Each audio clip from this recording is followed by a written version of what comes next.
Hello everyone, मैं doctor Girish Mishra GS academy में आप सभी का स्वागत करता हूं। हम लोग इतिहास में पुनर्जागरण का अपना दौर देख रहे थे। पुनर्जागरण आपको पता है कि इतिहास का सबसे बोरिंग टॉपिक होता है और सबसे बुरा टॉपिक भी है। तो इस बोरिंग और बुरे टॉपिक पर आज हम लोग का तीसरा लेक्चर है। चलते रहेंगे क्योंकि रुकना नहीं है, सवाल इससे पूछे जाते हैं। आज हम लोग पुनर्जागरण में अपने उस व्यक्ति के बारे में बात करेंगे जिस व्यक्ति के बारे में हमारे पास जानकारी बहुत कम है, लेकिन वो बहुत सारे लोगों का आदर्श बनते हैं। जैसे आप छात्रों के कमरे में जाएंगे जो तैयारी वगैरह करते हैं, उनसे पूछेंगे कि भाई आपका मोटिवेटर कौन है, किसको आप सबसे ज़्यादा मानते हैं, कौन आपका आदर्श है, तो वो सीधा निशाना देंगे स्वामी विवेकानंद। स्वामी विवेकानंद की एक तस्वीर बहुत सारे लोगों के कमरे में छपी होगी, हो सकता है आपके कमरे में भी हो। तो ये स्वामी विवेकानंद जी जो थे, इन्होंने हमारे बहुत सारे छात्रों को, बहुत सारे लोगों को, पूरे देश को प्रेरणा दी, इंस्पिरेशन दिया। लेकिन इन्हीं के बारे में सूचना बहुत कम होती है। जिन्होंने अपने कमरे में उनकी तस्वीरें चिपकाई होंगी, उन्हीं से केवल उनके विचारों के बारे में पूछ लीजिए तो शायद नहीं पता होगा। तो स्वामी विवेकानंद जी इतने पॉपुलर हैं जरूर, लेकिन वही है कि हमारे देश की विडंबना यही है कि जो व्यक्ति सबसे ज़्यादा छात्रों, स्पेशली छात्रों और युवाओं के बीच जो सबसे ज़्यादा पॉपुलर है, उसी के बारे में सूचना हमारे छात्रों और युवाओं को सबसे कम होती है। तो आज शुरुआत वहीं से हम लोग करते हैं। स्वामी विवेकानंद जी से बातचीत करेंगे। ये पॉपुलर इसलिए थे कि ये बहुत प्रैक्टिकल थे। प्रैक्टिकल होने का मतलब है कि सीधे, जैसे आपने एक सुना होगा कि भूखे भजन न होए गोपाला, भाई खाली पेट अगर आप रहेंगे, उस पर आपको धर्म की बात समझाई जाए तो समझ में नहीं आएगा। यही चीज़ इनकी भी विचारधारा थी कि किसी भूखे व्यक्ति को ज्ञान देना ये उसके साथ अन्याय होगा। पहले भरपेट खाना खिलाइए, उसके बाद ज्ञान और वेदांत की बात कीजिए। तो इनकी जो आइडियोलॉजी थी, ये धर्म को एक सामाजिक उद्देश्य दे रहे थे, खासतौर पर हिंदू धर्म को इन्होंने सामाजिक उद्देश्य के रूप में आगे बढ़ाया था। इसीलिए इनकी जो विचारधारा थी, कहा जाता है नव हिंदुत्व, नियो हिंदुज़म, यानी हिंदू धर्म को बिल्कुल प्रैक्टिकल बनाया कि भाई हमें देश के किसी को गरीब नहीं छोड़ना, किसी को भूखा नहीं छोड़ना। जब तक एक भी आदमी गरीब बैठा हुआ है, हमें जो है कि आराम से रहने का कोई हक नहीं। तो बहुत ही प्रैक्टिकली इन्होंने अपनी बात रखी थी और समझाया था। तो इन्हीं के बारे में बताया कि ये सारी बातें तो करते हैं, आध्यात्मिक बातें भी करते हैं, लेकिन वो भी उसका समाज में क्या योगदान होगा, समाज पर उसका क्या असर होगा, उसकी बातें करते हैं। ये मूर्ति पूजा का भी समर्थन करते हैं और निराकार ब्रह्म की भी व्याख्या करते हैं, दोनों रूपों में। जैसे हम लोग जब राजा राम मोहन राय के बारे में पढ़ रहे थे, तो राम मोहन राय पुरानी परंपराओं का सीधे खंडन करते हैं। वो बहुत सारे देवी देवताओं की पूजा करने से मना करते हैं। वो बहुदेववादी नहीं थे, वो मूर्ति पूजा के विरोधी थे, कर्मकांड के विरोधी थे। लेकिन इनके उलट स्वामी विवेकानंद इन सारी चीज़ों को समर्थन देते थे।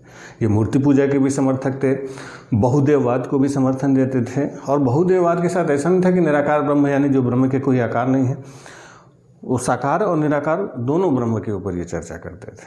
तो इनका जो धर्म का जो आइडिया था, जो विचार था, वो मिला जुला स्वरूप था। जिससे हम लोग उपनिषदों में व्याख्या देखते हैं धर्म की, तो कुछ कुछ उसी के निकट इनकी जाती है। बस उसी को उन्होंने थोड़ा सा सोशल, सामाजिक रूप दे दिया था। राजनीतिक आइडियोलॉजी इनकी नहीं थी, राजनीतिक रूप से सक्रिय नहीं थे, लेकिन फिर भी इनकी जो विचारधारा थी, इनकी जो आइडियोलॉजी थी, वो एक तरीके से राष्ट्रवाद से ओतप्रोत समझी जाती है। हालांकि अंग्रेजी सरकार के खिलाफ उन्होंने ऐसा कोई स्टेटमेंट कभी दिया नहीं, लेकिन फिर भी इनकी जो विचारधारा थी वो राष्ट्रवादी मानी जाती है, राष्ट्रीय मानी जाती है। इसीलिए सुभाष चंद्र बोस ने इनको बंगाल के आधुनिक राष्ट्रीय आंदोलन का पिता कहा है कि जो बंगाल का आधुनिक राष्ट्रीय आंदोलन शुरू हुआ, उनका पिता इन्हीं को, ये सुभाष चंद्र बोस जी ने कहा है, तो छोटी मोटी बात तो होगी नहीं।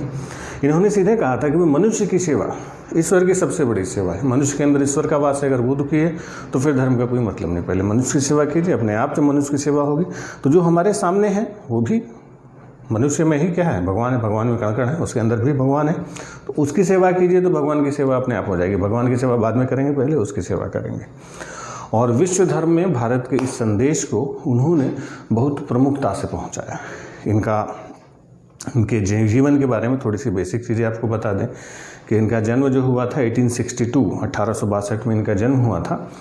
और पहले इनका नाम नरेंद्र नाथ दत्त था। नरेंद्र नाथ दत्त इन्हीं का नाम था। बाद में इनके जो गुरु थे, इनके गुरु का नाम था रामकृष्ण परमहंस, जिनके नाम पर इन्होंने रामकृष्ण मिशन की स्थापना की थी। तो इनके जो गुरु थे वो रामकृष्ण परमहंस थे। रामकृष्ण परमहंस का असली नाम था गदाधर चट्टोपाध्याय, बंगाली थे। तो ये जो गदाधर चट्टोपाध्याय या रामकृष्ण परमहंस थे, ये कलकत्ता के तारकेश्वर काली मंदिर के पुजारी थे। तो कलकत्ता के तारकेश्वर काली मंदिर के पुजारी थे और दक्षिणेश्वर संध के नाम से वहाँ पर फेमस थे। इन्हीं की शिष्यता ग्रहण की थी इन्होंने। और फिर वही भारतीय जो हिंदू धर्म था उसके प्रचार प्रसार के लिए 1893 में 1893 में ये शिकागो का रुख करते हैं। शिकागो में विश्व का पहला धर्म संसद आयोजित होने वाला था। शिकागो जाने के लिए इनको फाइनेंस किया था खेतड़ी के राजा ने। तो खेतड़ी के राजा ने इनको ही अपना नाम बदलने का सजेशन दिया था। तो पहले बताया कि इनका नाम नरेंद्र नाथ दत्त था, लेकिन वही खेतड़ी के राजा के ही सुझाव पर इन्होंने अपना नाम नरेंद्र नाथ दत्त की बजाय स्वामी विवेकानंद रखा। तो स्वामी विवेकानंद जो था ये इनके खेतड़ी के राजा के सुझाव पर नाम रखा गया था। और वहाँ पर ये पहुँचते हैं शिकागो में। शिकागो की विश्व धर्म संसद में एक बहुत जोरदार भाषण देते हैं, जिसकी वजह से ये पॉपुलर होते हैं। इन्होंने सीधे कहा कि जो पश्चिम का भौतिकवाद है और पूर्व का आध्यात्मवाद, पूर्व यानी भारत जैसे देशों में आध्यात्मिकता ज़्यादा चलती है, और जो पश्चिमी देश हैं, जो यूरोप है, जो अमेरिका है, इन देशों में जो मेटेरियलिज्म है, जो भौतिकवाद है, वो ज़्यादा चलता है। तो दोनों के बीच एक हेल्दी बैलेंस कि जीवन में भौतिकवाद भी होना चाहिए और जीवन में अध्यात्मवाद भी होना चाहिए।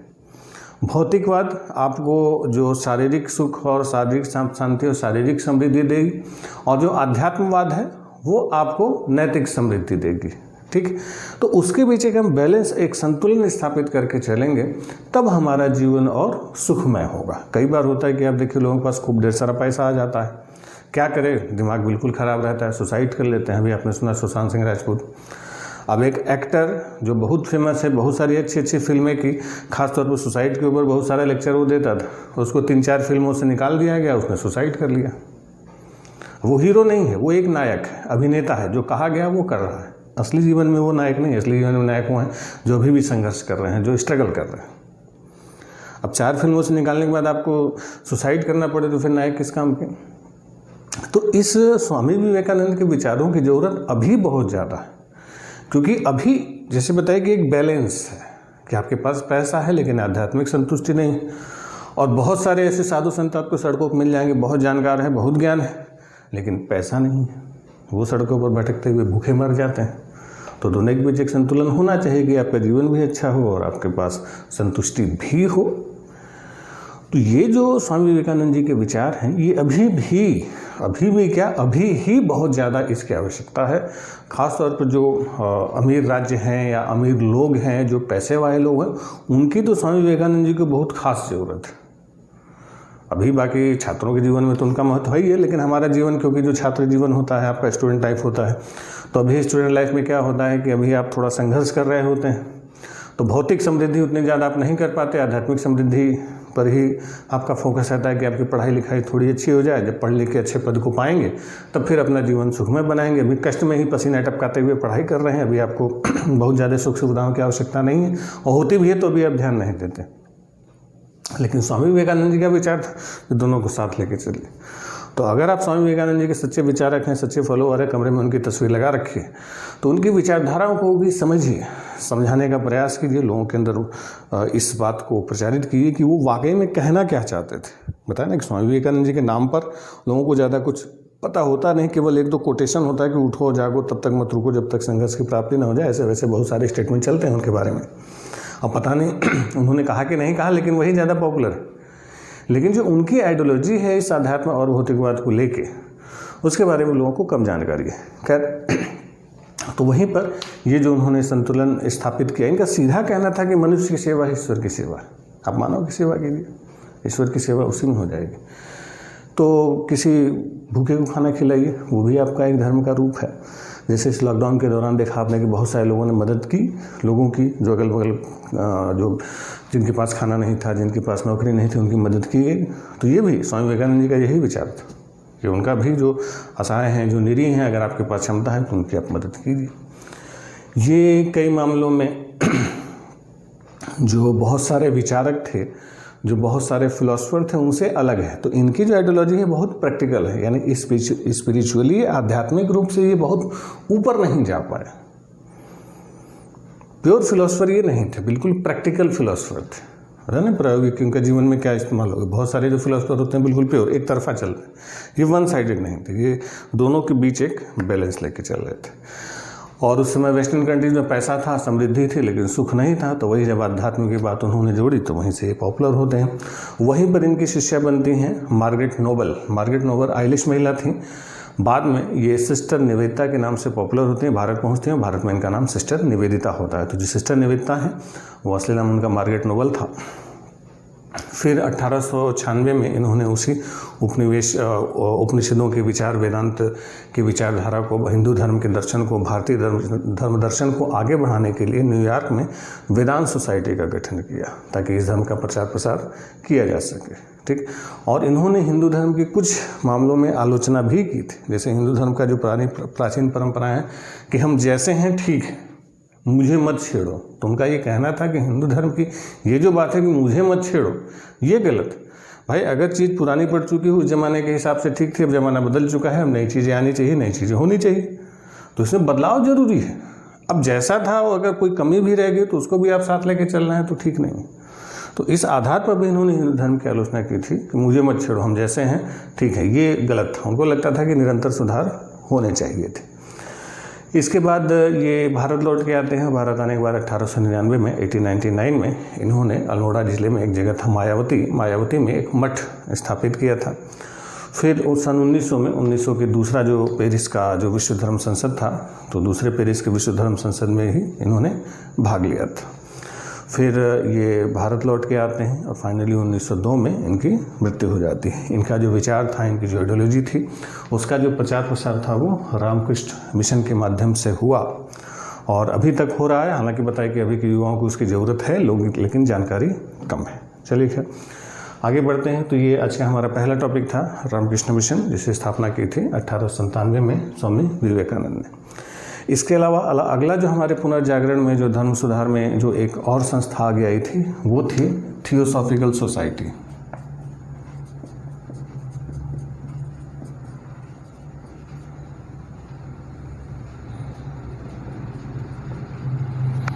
ये जो थियोसॉफिकल सोसाइटी का कॉन्सेप्ट था ये भारतीय नहीं था, ये भारत में इसकी स्थापना नहीं हुई थी। इसकी स्थापना न्यूयॉर्क में हुई थी 1875 में, 1875 में न्यूयॉर्क यूएसए में इसकी स्थापना हुई थी। और इसकी स्थापना में दो लोगों का बहुत प्रमुख रूप से योगदान था। एक रशियन महिला थी मैडम ब्लावटस्की, और एक अमेरिकी सेना के रिटायर्ड कर्नल थे, कर्नल ऑलकॉट। तो ये कर्नल ऑलकॉट और मैडम ब्लावटस्की ने, जो रशिया की थी, इन्होंने न्यूयॉर्क में थियोसॉफिकल सोसाइटी की स्थापना की। बाद में ये लोग 1879 में 1889 में ये लोग भारत पहुँचे और भारत पहुँच के इन्होंने अडयार में इसकी स्थापना की। और 1882 में यानी 1882 में इन्होंने थियोसॉफिकल सोसाइटी का जो इंटरनेशनल ऑफिस था वो अडयार में बनाया। अडयार मद्रास के पास है, ठीक है। तो इसके बाद इन्होंने मद्रास के पास अडयार में इन्होंने थियोसॉफिकल सोसाइटी का इंटरनेशनल अंतर्राष्ट्रीय कार्यालय बना लिया, हेडक्वार्टर बना दिया, मुख्यालय बना दिया। फिर इसी थियोसॉफिकल सोसाइटी में 1880-81 में सदस्य बनती हैं एनी बेसेंट। एनी बेसेंट बहुत ही पॉपुलर महिला रहीं जो भारत आई, आयरिश लेडी थी ये भी। ये एनी बेसेंट जो थी बेसिकली ये क्रिश्चियन थी, ईसाई थी, और इनके जो पति थे, इनके जो हस्बैंड थे, वो एक पादरी थे, लेकिन ईसाई धर्म में उनका ज़्यादा बहुत विश्वास नहीं रहा। तो इन्होंने अपने पति से तलाक ले लिया था, उनसे डिवोर्स किया और तलाक लेके फिर ये इस सोसाइटी में जुड़ती हैं, थियोसॉफिकल सोसाइटी में। और 1907 में जब कर्नल ऑलकॉट की मौत होती है तो कर्नल ऑलकॉट की मौत के बाद ये थियोसॉफिकल सोसाइटी की अध्यक्षता बन जाती है। और इन्होंने, इनके बारे में आपको जो एनी बेसेंट थे उनके बारे में एक और ख़ास बात बता दें कि 1893 में 1893 में जो विश्व धर्म संसद हुआ था, वर्ल्ड रिलीजियस पार्लियामेंट, जिसमें स्वामी विवेकानंद ने भाग लिया था, तो उसमें एनी बेसेंट भी गई थी। 1893 में एनी बेसेंट गई थी और वहीं से 1893 में ही वे भारत आते हैं। भारत आए, भारत में इन्होंने जो थियोसॉफिकल सोसाइटीज़ के आइडियाज़ थे उसका प्रचार प्रसार इन्होंने करना शुरू कर दिया।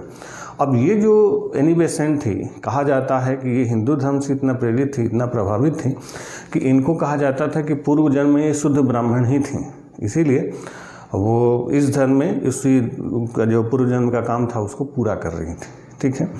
इन लोगों ने, ये जो थियोसॉफिकल सोसाइटी थी, इनकी जो विचारधारा थी, इनकी जो आइडियोलॉजी थी, ये प्राचीन हिंदू धर्म के लोगों में के आत्मविश्वास को बढ़ाने का प्रयास कर रही थी। कि पहले जो हिंदू धर्म था, अंग्रेजों के आने के बाद लोगों का जो मोटिवेशन था वो खत्म हो चुका था, वो कम हो चुका था, उसी को ये बढ़ाने का प्रयास कर रही थी तथा धर्म को समाज सेवा की मुख्य धारा से जोड़ने का प्रयास कर रही थी। कि धर्म का काम केवल धर्म नहीं, इसमें शिक्षा है तो समाज है, ठीक है, बाकी जो बाल विवाह है, जो जाति प्रथा है, विधवाओं की स्थिति है, युवकों की शिक्षा है, युवतियों की शिक्षा है, तो धर्म को सामाजिक कार्य की तरफ भी इन्होंने मोल्ड करना शुरू किया। और इसी के तहत इन लोगों ने जो बाल विवाह होता था, बाल विवाह का भी विरोध किया। थियोसॉफिकल सोसाइटी ने जाति व्यवस्था थी, जाति व्यवस्था का भी विरोध कर रहे थे ये, और विधवाओं की जो स्थिति थी उसको सुधारने के लिए इन लोगों ने प्रयास किया। और यहीं एनी बेसेंट ने 1898 में 1898 में सेंट्रल हिंदू कॉलेज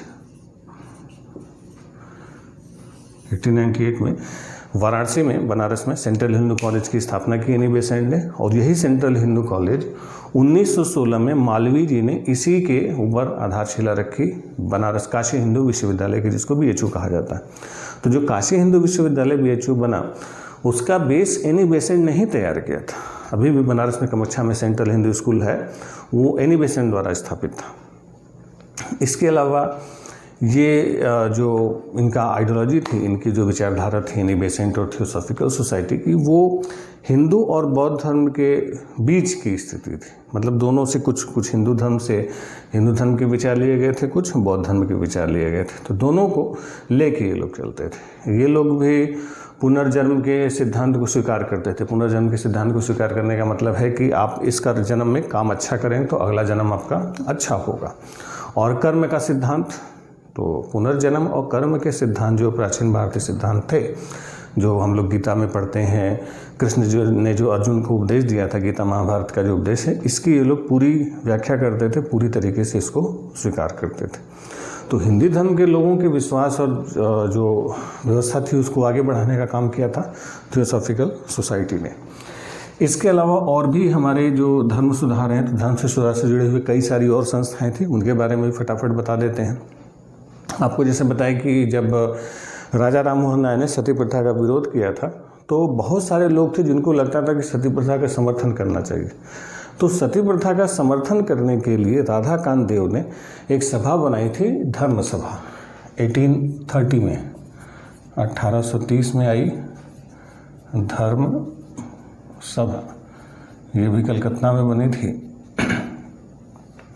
और इसके संस्थापक थे राधा कांत देव। तो ये जो राधाकांत देव ने धर्म सभा की स्थापना की, इसमें सती प्रथा का ध्यान रखेंगे समर्थन किया था। सती प्रथा के सपोर्ट में थे, यानी राजा राम मोहन राय के खिलाफ थे, सती प्रथा के समर्थन में थे। इसके अलावा राधा स्वामी आंदोलन चला आगरा में 1861 में, 1861 राधा स्वामी आंदोलन ये आगरा में चला। अभी भी राधा स्वामी के नाम पर ट्रस्ट वहाँ पर चलता है आगरा में। तो ये जो रामा स्वामी आंदोलन चला, इसके जो फाउंडर थे स्वामी जी महाराज थे, और स्वामी जी महाराज का असली नाम था शिवदयाल खत्री। शिवदयाल खत्री। तो ये शिवदयाल खत्री या स्वामी जी महाराज जो थे वो इसके संस्थापक थे। इसके बाद फिर VM बालामारी ने 1885 में बॉम्बे में सेवा सदन की स्थापना की। 1885 सेवा सदन, इसकी स्थापना कहाँ हुई थी? बॉम्बे में, BM Malabari.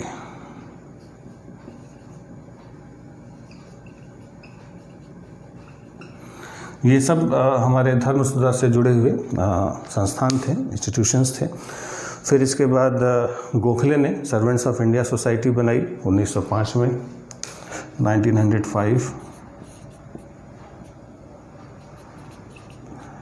Servants of India society, ठीक है, गोपाल कृष्ण गोखले, ये बॉम्बे में बनी थी,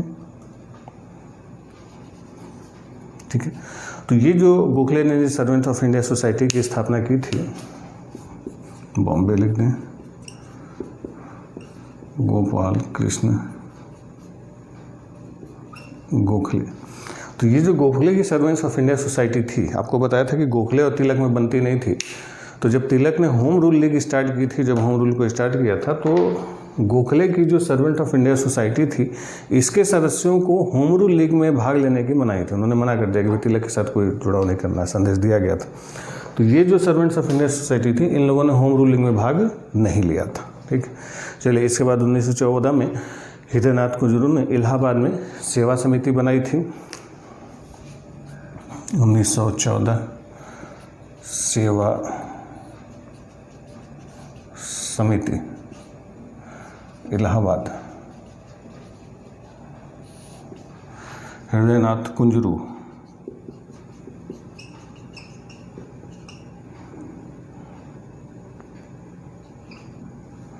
ठीक है, तो इसने भी धर्म सुधार के क्षेत्र में सेवा समिति ने भी काम किया था।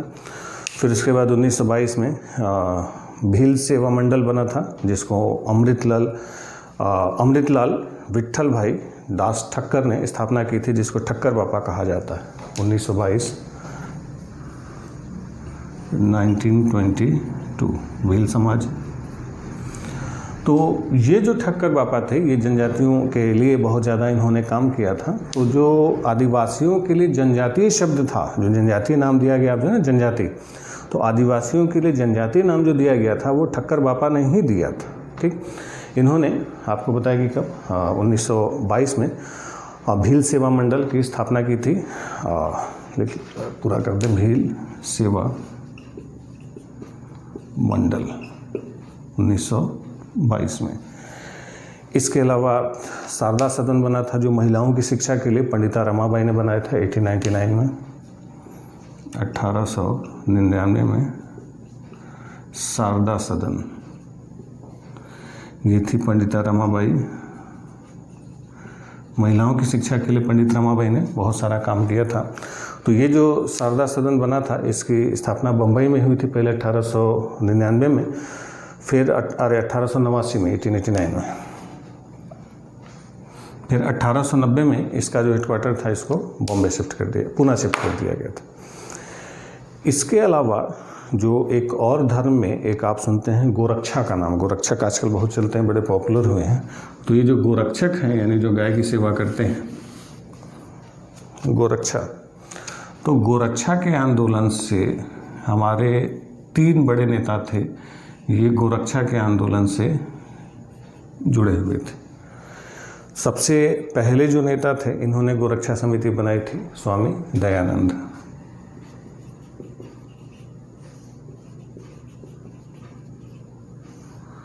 तो इन्होंने गोरक्षा समिति के माध्यम से गाय की रक्षा का प्रण लिया था। इसके अलावा जो तिलक थे, तिलक ने भी गोहत्या के विरोध में एक समिति बनाई थी, बाल गंगाधर तिलक। और तीसरे थे महात्मा गांधी।